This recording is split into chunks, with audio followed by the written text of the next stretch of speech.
Mga kapuso, 3 ka balay kag porsyon sa chapel sa Santa Barbara, Iloilo na sunog. Samtang sa Antique, 3 man ka balay ang ginlamon sang kalayo. Si Zen Kilantang Sasa nakatutok. Ginlamon sang kalayo ang balay nga ini sa Barangay Kadagmayan Norte, Santa Barbara, Iloilo kahapon sang hapon. Makita ng pagkinarankaran sa mga residente. Gilayon man ini nga ginrespondihan sa mga bombero.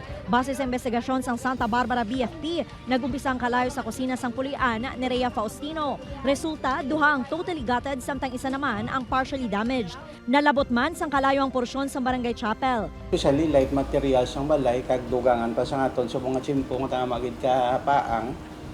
Honestly daw kadasig isang pag sang kalayo pag wala pagdako gid lang kapag kaon niya sa portion sang balay. Amo na naglaton man sa piya ka pamalay kaya nga hangin dito nagapakadto. Suno kay Manang Rhea, nagaluto ini sang kamote nga ipanakot kuntani sa ginabaligya nga halo-halo. Nakibot na lang ini sa mag-ibol na ang kalayo sa dapog. Wala naman sila sang nasalbar nga gamit. Nagwa lang ko kay may kuhaon lang.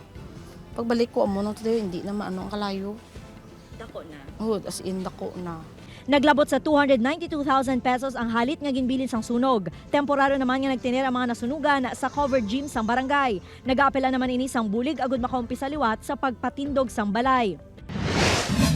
Duha naman ka mga pamalay ang totally gutted samtang partially damaged ang isa pa kabalay sa sunog man sa barangay Igbonglo, San Jose Antique. Suno sa isa sa mga nasunugan nga si Agnes Vargas, nakibot ini sa nanugid ang apo nga nagakalayo ng ilabalay. Ginalantaw nga sa kusina sang pamilya Vargas nagumpisa ang sunog. Nagtinguha pa ini nga salbaron ng ilang mga gamit, rason nga nakaagom ini sang paso sa guya. Naglabot sa 379,000 pesos ang danyos nga ginbilin sang sunog.